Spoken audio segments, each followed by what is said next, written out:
हिंदी में यूपीएससी की तैयारी से संबंधित प्रोग्राम्स को देखने के लिए सब्सक्राइब करें स्टडी IQ-IAS हिंदी। दोस्तों, बात 1980 के दशक की है, जब अफगानिस्तान में यूएसएसआर को काउंटर करने के लिए कुछ मुजाहिद लोगों को ट्रेन करना शुरू किया अमेरिका ने।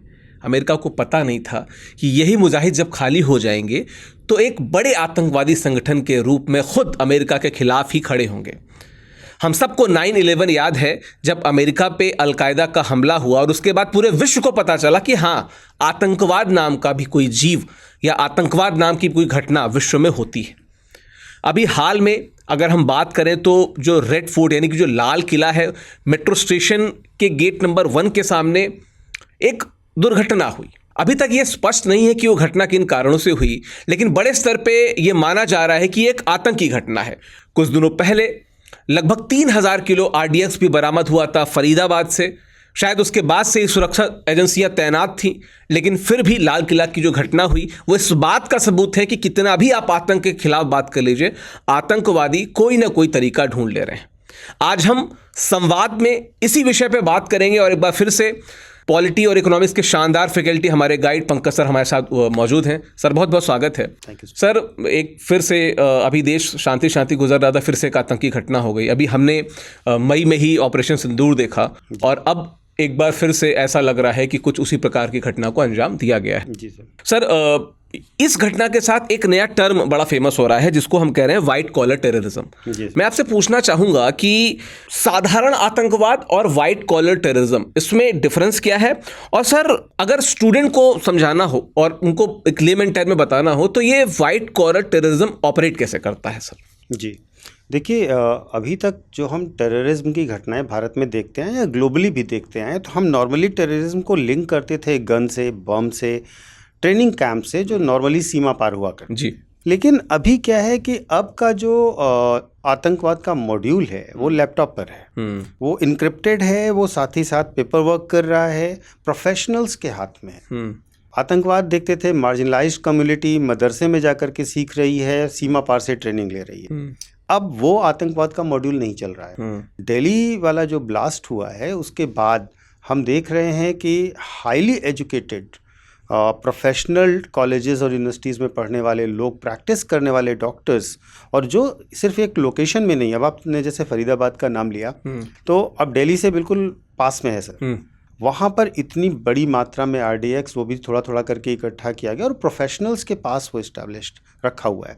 तो महत्वपूर्ण रूप से पूरा का पूरा मॉड्यूल बदल चुका है सर। अब ये कॉर्पोरेट ऑफिसेज में आपको दिखाई देगा, NGOs में दिखाई देगा, थिंक टैंक्स में दिखाई देगा, बड़े बड़े सेमिनार करता हुआ, गूगल मीट इनक्रिप्टेड करता हुआ, इस तरीके की घटनाओं के माध्यम से अपने थॉट को बढ़ाता हुआ दिखाई देगा। सर, जब भी हम आतंकवाद की बात करते हैं और स्पेशली जब हम बात करते हैं व्हाइट कॉलर टेररिज्म की, तो यहाँ पर अगर हम ट्रेडिशनल टेररिज्म को देखें तो वहाँ पर टेररिज्म ग्राउंड पर हो रहा था, केवल सब कुछ ऑन ग्राउंड चल रहा है। लेकिन अभी जो है ये एक तरीके से वर्चुअल वर्ल्ड पे काम कर रहा है, इकोसिस्टम ही पूरा बदल गया है। और इसमें सर देखिए तो 3 मेजर स्टेप में इसको हम देख सकते हैं। सबसे पहली चीज फंडिंग। तो फंडिंग की जहां तक बात होती है, वो पैसा आता है NGO ग्रांट्स के माध्यम से, अलग अलग तरीके की शेल कंपनीज बना करके, ये उस तरीके से सीधा पर ट्रांसफर नहीं हो रहा है। और रिसर्च फंडिंग में भी अब देखा जा रहा है।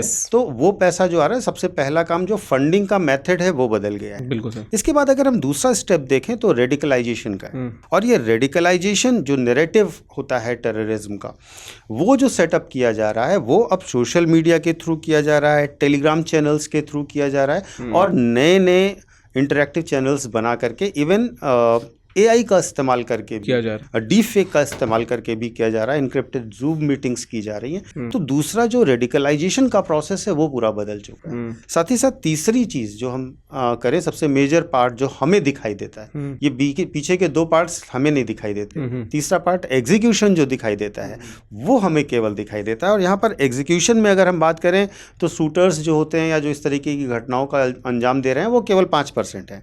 बाकी 95% काम जो है वो वो बैकडोर में चल रहा है। अब अभी भी हम लोग आइडेंटिफाई नहीं कर पा रहे हैं कि ये जो बाकी 95% लोग हैं इनको कैसे पकड़े और इनका पूरा मैकेनिज्म को डिकोड कैसे करें। अब इसमें सर बहुत महत्वपूर्ण रूप से अगर हम देखें आज के समय में तो social media platforms, crypto wallets और इनक्रिप्टेड मैसेजिंग एप्स होते हैं, इन सब ने कहीं ना कहीं सर आतंकवाद को एक नया रूप दे दिया है। इनफैक्ट अगर हम कहें तो इन्होंने आतंकवाद को अपग्रेड कर दिया। बिल्कुल। आपको सर क्या लगता है, मतलब इनकी कितनी बड़ी भूमिका है अभी के वाइट कलर टेररिज्म में अगर हम बात करें तो? बिल्कुल सर, जैसा आपने बताया कि वाइट कॉलर टेररिज्म में से बहुत से लोग हैं जो पढ़े लिखे योग्य लोग हैं, तो जाहिर सी बात है कि नॉर्मल ज़िंदगी में जब सोशल मीडिया का इम्पोर्टेंस इतना ज़्यादा बढ़ा है तो आतंकी जो है वो निश्चित तौर पे इसको अपनाएंगे ही। जब मैं अभी इंट्रोड्यूस कर रहा था इस विषय को, तो मैंने जिस संगठन का नाम लिया अल-कायदा, जब अमेरिका ने अफ़गानिस्तान पे 9/11 के बाद चढ़ाई की थी, उसके बाद अल-कायदा थोड़ा सा शैटर हुआ था, अलग अलग चला गया था। उसमें से जो पार्ट आया मिडिल ईस्ट में ISIS नाम से फिर हम उसको जानते हैं, और इस समय तो लीडिंग अगर कोई ऑर्गेनाइजेशन अगर आतंकवाद का है तो ISIS ही है। सर ISIS की बात करें तो उसके बहुत सारे कैंपेन्स, आपको याद होगा एक हैशटैग चला था ऑल आइज ऑन ISIS, इस प्रकार के वो छद्म कैंपेन चला के लोगों को बरगला रहा था। बहुत सी मूवीज़ भी बनी हैं कि कैसे कि सोशल मीडिया ऐप का इस्तेमाल करके, फेसबुक का, ट्विटर का इस्तेमाल करके छद्म पेज बना के पेज में कमेंट के माध्यम से लोगों को जोड़ा जा रहा था। इस प्रकार की चीजें सोशल मीडिया की बात हुई। आपने सर दूसरी बात क्रिप्टो वॉलेट की बात की।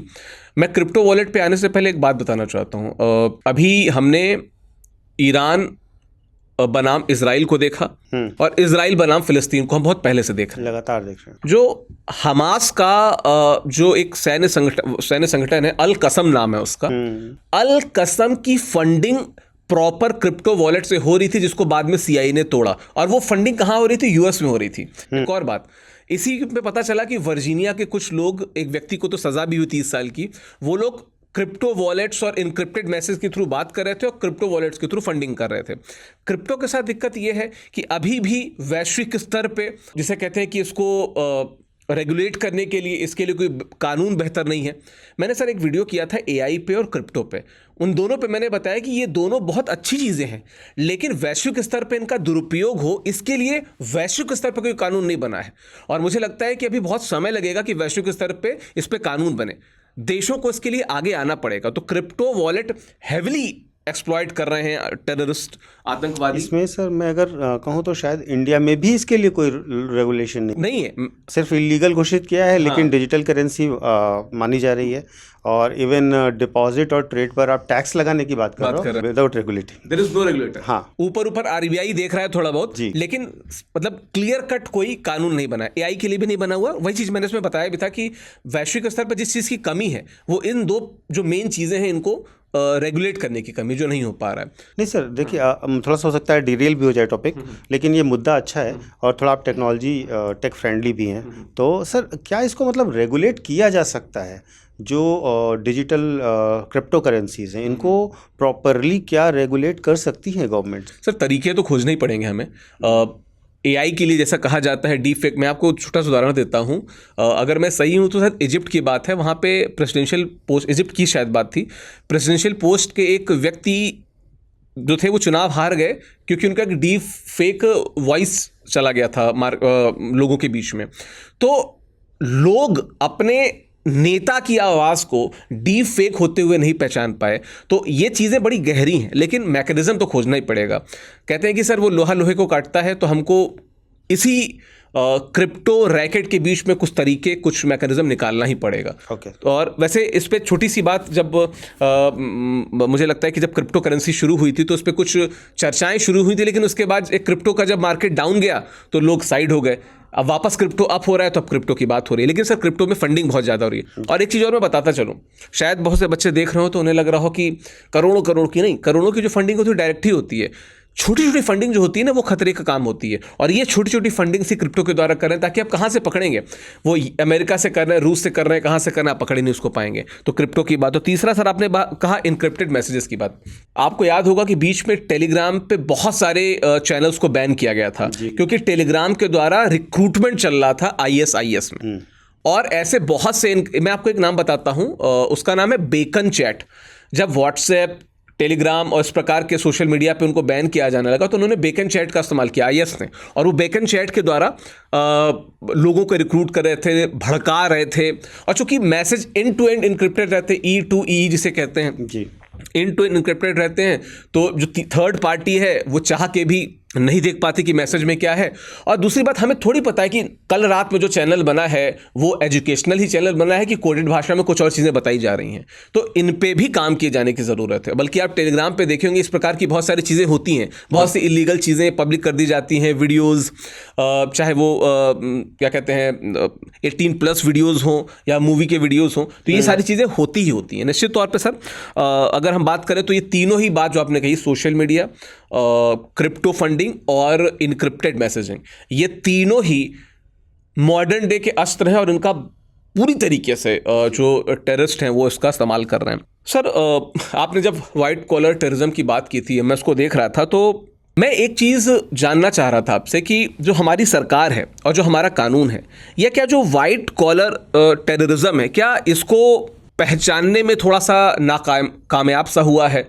जैसे हम UAPA की बात करते हैं, उसके द्वारा भी कई बार जोड़ा जाता है, क्या कानून थोड़ा पीछे है सर वाइट कॉलर टेररिज्म को पहचानने में? देखिए सर, एक अच्छा क्वेश्चन है, बहुत अच्छा क्वेश्चन है, लेकिन कानून की एक सीमाएं होती हैं सर जी। और कानून को आप ऐसे नहीं कह सकते कि नहीं हमारा ये कानून वीक है। जैसे अगर हम इंडिया की बात करें तो हमारे पास 3 बड़े कानून हैं। हाँ सर। ठीक है, एक UAPA है, एक FCRA है और एक इसके साथ PMLA है। ये 3 कानून बहुत ही परफेक्टली फ्रेम्ड हैं। लेकिन दिक्कत ये है ना सर, जैसे अभी कल ही की बात है या शायद आज सुबह की बात है, कल सुबह की बात है, परसों शाम को ही तो हुआ ना सर दिल्ली वाला अटैक, तो कल सुबह की बात है जब हम ये वीडियो रिकॉर्ड कर रहे हैं। हाँ, तो बेसिकली क्या है कि उमर खालिद की ज़मानत की सुनवाई होनी थी। सुप्रीम कोर्ट ने कहा कि it is the best morning to deliver the message, और उन्होंने हियरिंग कैंसिल कर दी। इम्पॉर्टेंट ये है, और लोगों अब उसके जस्ट पहले तक जो न्यूज़ फ्लोट हो रही थी वो ये थी कि उस बंदे को 5 साल से ऊपर रखा गया है, जमानत नहीं दी गई है। एक कोई लड़की है उसको रखा गया है, जमानत नहीं दी गई है, अभी तक कोई केस नहीं स्टार्ट हुआ है, UAPA में अरेस्ट है। लेकिन कोर्ट का मैसेज बहुत क्लियर है जो ये बताता है कि नहीं। देखिए सर, होता ये है कि जैसे हमने आपके पास से कोई चीज़ बरामद करी तो ये हम आपको साबित कर सकते हैं कि आपके पास ये फिजिकल इंस्ट्रूमेंट्स थे, लेकिन आपने कुछ पर्टिकुलर सेट की बुक्स रखी हुई हैं और आप कुछ पर्टिकुलर टाइप की चीज़ें ही केवल बोल रहे हो, उससे हम आपको आतंकवादी नहीं साबित कर सकते। लेकिन उस मैसेज को डिलीवर जब आपने कर दिया, वो आगे बढ़ गया, तो वहाँ पर मामला डिफरेंट हो जाता है। तो यहाँ पर इस्टेब्लिशमेंट इन चीज़ों का करना, जो UAPA है वो केवल चीज़ों पर नहीं, इंटेंट पर भी केस कर सकती है, इतना स्ट्रांग है। लेकिन प्रॉब्लम यह है कि उसको भी साबित करने में बहुत सारी कठिनाइयां हैं। आप बिल्कुल, जैसे कि अब आप सोचिए, इतनी बड़ी बड़ी डिफेंस काउंसिल खड़ी है उमर खालिद के केस में, क्या आप कैसे साबित करोगे वो इंटेंट?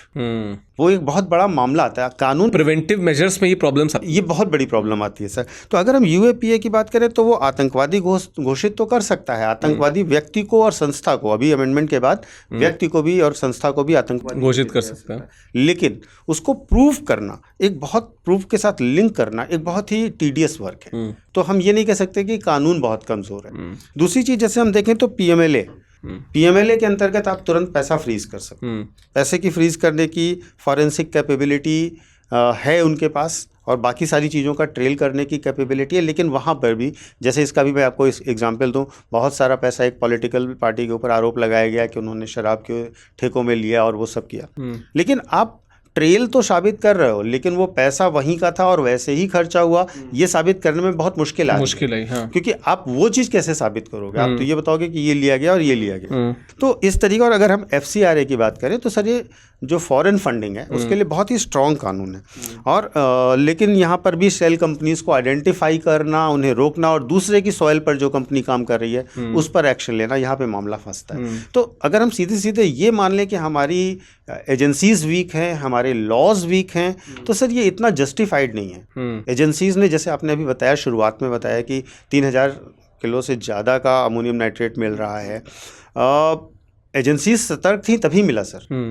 जो ट्रेल स्टैब्लिश किया गया, इतनी तेजी से किया गया, इतनी जल्दी एक्शन हुआ, एजेंसी सक्रिय थी तभी हुआ। और शायद बैकएंड में वो और ज़्यादा भी चीज़ों को खंगाल रही हैं, बहुत सारी चीज़ों को चल रहा था सर। आप समझिए यूपी में भी इसके मामले मिल रहे हैं, गुजरात में भी मिल रहे हैं, कश्मीर से सीधा लिंक मिल रहा है। तो इम्पॉर्टेंट है कि एजेंसीज एक्टिव थी। और जो एक अलग अलग न्यूज़ पढ़ने के बाद आइडिया लग रहा है वो ये है कि ये बहुत हड़बड़ी में किया गया, और चूंकि जब इतना भारी मात्रा में विस्फोटक पकड़ लिया गया तो उन्होंने मजबूरी में इसको कर दिया, जबकि प्लान काफी बड़ा था। ऐसे भी कई रिपोर्ट्स आ रही हैं। तो आप अगर कानून पर आ रहे हैं कि नहीं कानून बहुत वीक था, तो अभी तक ऐसा तो नहीं लग रहा है सर, मतलब स्टडीज ऐसा तो नहीं कह रही।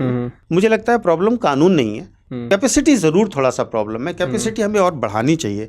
हमें साइबर एरियाज़ में, फाइनेंशियल एरियाज़ में और फॉरेन एरियाज़ में इन चीज़ों पर काम करने वाली स्पेशलाइज्ड और कोऑर्डिनेटेड एजेंसीज़ को और ज़्यादा आगे प्रमोट करना चाहिए, क्योंकि भविष्य इन्हीं पर जा रहा है सर। अब अगर इसके बाद सर में ये देख रहे हैं कि चीज़ें बढ़ रही हैं और इतना टेक्नोलॉजी बेस्ड होता जा रहा है, तो सर कहीं ना कहीं अब ऐसा लगने लगा है कि आगे आने वाले वक्त में हम AI जनरेटेड आतंकवाद की तरफ बढ़ रहे हैं। आप चूंकि टेक्नोलॉजी को बहुत अच्छे से समझते हैं, फिजिक्स जैसे सब्जेक्ट में आपने सर MSc किया हुआ है, तो आप ज़्यादा बेहतर बता सकते हैं कि क्या आपको लगता है कि मतलब भविष्य में अब हम AI जनरेटेड आतंकवाद भी देखने जा रहे हैं? बिल्कुल सर। छोटी सी बात करता हूँ। US में अभी हाल में एक सर्वे हुआ था और हमारे न्यूज़पेपर्स ने बहुत अच्छे से उसको पब्लिश भी किया था कि जब से AI ने दस्तक दी है वैश्विक पटल पे, उसके बाद से लगभग 30% से ज़्यादा जो योजनाएं बना रहे हैं टेररिस्ट, वो AI बेस्ड ही बना रहे हैं। 30%। इट मीन्स कि इवन जो आदमी अच्छा काम कर रहा है, सर हम आप पढ़ाते हैं, हम भी AI का इस्तेमाल करने का प्रयास कर रहे हैं, बहुत से अच्छे AI ऐप्स भी हैं।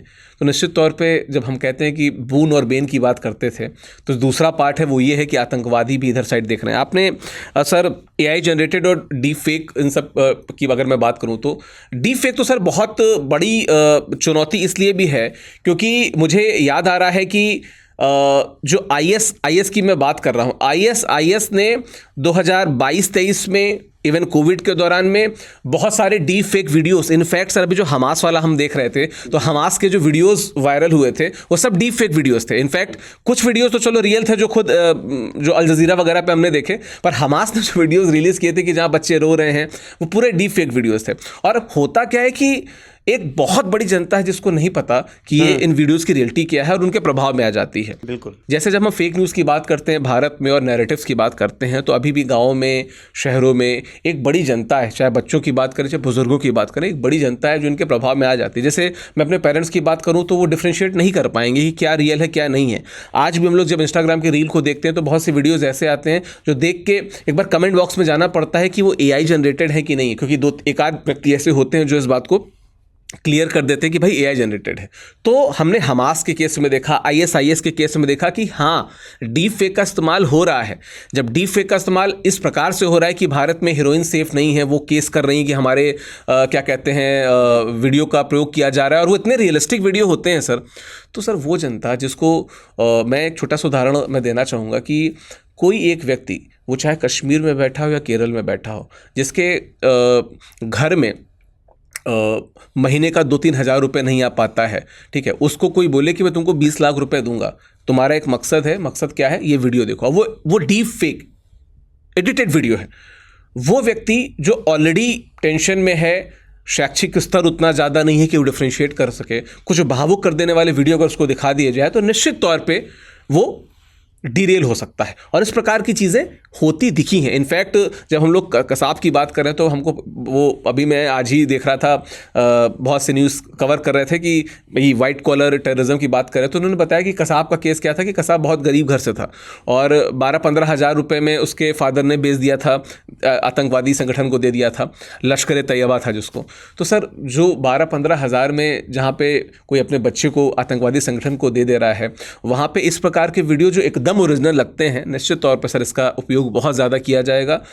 सिक्योरिटी एजेंसीज, भारत और जो वैश्विक स्तर पे जो बाकी देश हैं जो ग्लोबल पावर्स हैं उन सबको इस पर विचार करना होगा कि कैसे इसके लिए, जो हमने इसके पहले भी बात कर रहे थे कि कानून कैसे बनाए, रेगुलेट कैसे किया जाए। बिना रेगुलेटेड चीज़ों के चीज़ें बेहतर नहीं हो पाएंगी। कुछ ऐसी ऐप बनानी पड़ेंगी जो तुरंत ही डिटेक्ट कर लें। हमारे यहाँ जो एडिटर्स हैं जो इस वीडियो को भी एडिट कर रहे होंगे उनको पता चल जाता है कि ये AI जनरेटेड है, तो कहीं ना कहीं इस प्रकार के टेक्निकली साउंड लोगों को भी वहाँ पर रखना होगा जो डिटेक्ट कर सकें। सर एक प्रश्न और वैसे मैं जोड़ना चाह रहा था, जो आपने वाइट कॉलर वाली जो बात की थी, क्योंकि वो एक ऐसी बात है जो शायद एक नया टर्म भी है। मुझे लगता है अगले कई वर्षों तक इसकी बहुत सारी बात की जाएगी। सर अगर हम बात करें तो वाइट कॉलर टेररिज्म को रोकने के लिए भारत को कौन से ऐसे 3 स्टेप्स हैं जो लेने बहुत ज़रूरी हैं? अगर 3 स्टेप्स आप बताना चाहें सर तो। बिल्कुल सर, लेकिन उसके पहले मैं आपकी बात में एक चीज़ जोड़ना चाहूँगा सर। देखिए, अभी मुद्दा जो आपने बताया ना कि एक बड़ी पॉपुलेशन है जो इन्फ्लुएंस हो जाएगी AI को या डीप फेक को देख करके, अभी उस मुद्दे से मामला बहुत आगे जा चुका है। मुद्दा इसलिए आगे जा चुका है कि हम लोगों ने एक टर्म पिछले 10 सालों 12 सालों में सुन रखा है, अर्बन नक्सलिज्म। तो अर्बन नक्सलिज्म में क्या होता है सर, यूनिवर्सिटी के प्रोफेसर्स इस तरीके से टीच करते हैं कि जो यूथ, जो पढ़ा लिखा यूथ है, वो डाइवर्ट हो जाता है टुवर्ड्स लिबरल लेफ्टिस्ट आइडियाज और aggressive leftist ideas. That is called urban Naxalism. Same चीज इंट्रोड्यूस की गई है टेरर मॉड्यूल। तो अब मुद्दा ये नहीं है कि कस्बे में या Tier 2 या Tier 3 सिटीज में बैठा बंदा क्या सोच रहा है। प्रॉब्लम ये है कि अब हमारे डॉक्टर्स, हमारे इंजीनियर्स, हमारे यूथ जो पढ़ रहे हैं कॉलेजेस में, डिग्री कॉलेजेस में, प्रोफेशनल कोर्सेज कर रहे हैं, वो क्या सोच रहे हैं। आप सोचिए, जिसकी परमानेंट जॉब है डॉक्टर की, है ना, जिसको सैलरी अच्छी खासी मिल रही है, मेडिकल कॉलेज में है, और वो थोड़ा करके विस्फोटक इकट्ठा कर रहे हैं। अब प्रॉब्लम एक अलग लेवल पे जा चुकी है।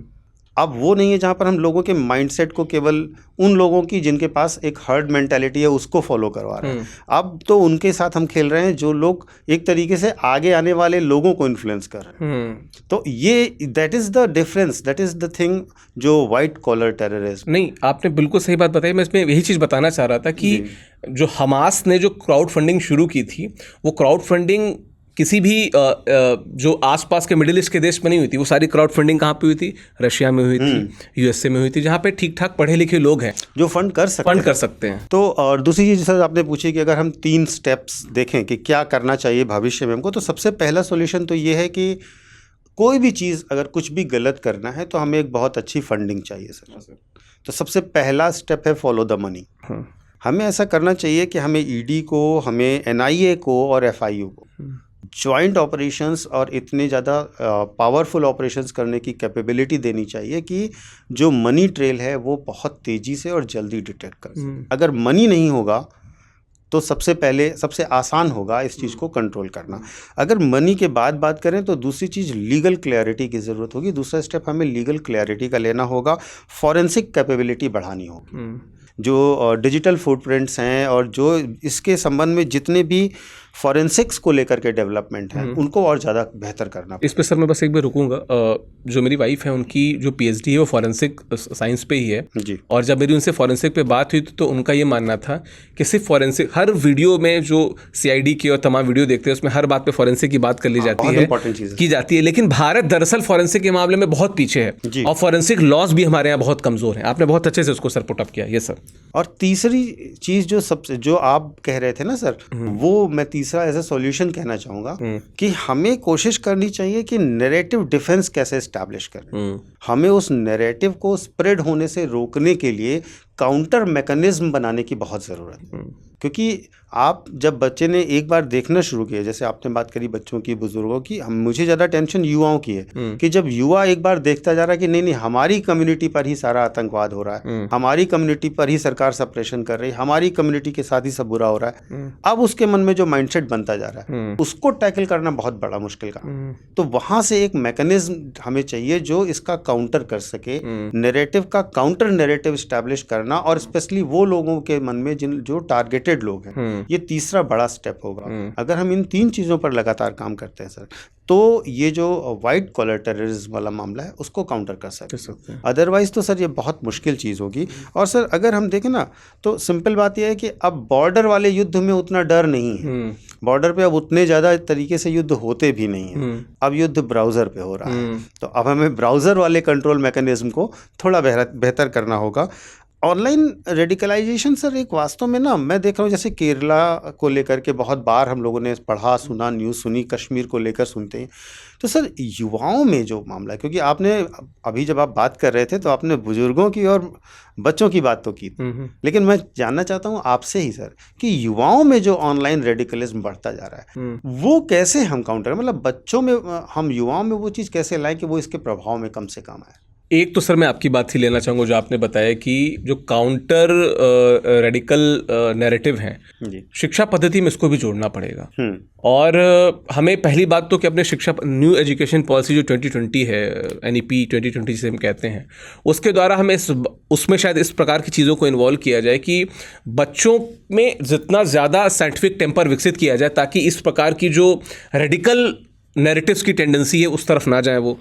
दूसरी बात, कहीं ना कहीं बार बार मैं कहना चाहूँगा कि सरकारें हों, अंतर्राष्ट्रीय सरकारें हों, संगठन हों, देश हों, सबको AI या क्रिप्टो इनसे रिलेटेड रेगुलेटेड एजेंसीज को बनाना होगा और वो उनकी गाइडलाइंस को फॉलो करना होगा। युवाओं को ज़्यादा, क्योंकि युवाओं पे पूरी जिम्मेदारी है सर देश की, तो उनको कोशिश ये करनी होगी खुद भी देखें कि ये जो ट्रेंड है इसको क्रॉस चेक कर लें, चीज़ें गलत जा रही हैं, सही नहीं जा रही हैं। और मैं सर कुछ चीज़ें और कहना चाहूँगा अपार्ट फ्रॉम दिस, एक अच्छी जिसे कहते हैं एक्स्ट्रा करिकुलर हॉबी डेवलप कीजिए, उस हॉबी पे काम कीजिए, मित्रों से जितना ज़्यादा बात कीजिए, किसी व्यक्ति को, किसी टीचर को, किसी शिक्षक को बहुत ज़्यादा मानते हैं आप उनसे बात कीजिए कि सर मेरा नैरेटिव ये कहता है, टेंडेंसी ये कहती है। कई बार आपको, जैसे मैं जब सर से बात करता हूँ तो कई बार हमको एक अलग पॉइंट ऑफ व्यू मिलता है और मुझे लगता है कितने सही बात है ये। तो इस प्रकार की चीज़ों को डेवलप करना चाहिए। और वो युवा जो भविष्य का निर्माता है, उस युवा को इस बात का ध्यान देना होगा कि बहुत सी जिम्मेदारियाँ हैं, उन जिम्मेदारियों के लिए आप खुद भी अपने जिसे कहते हैं कि नियम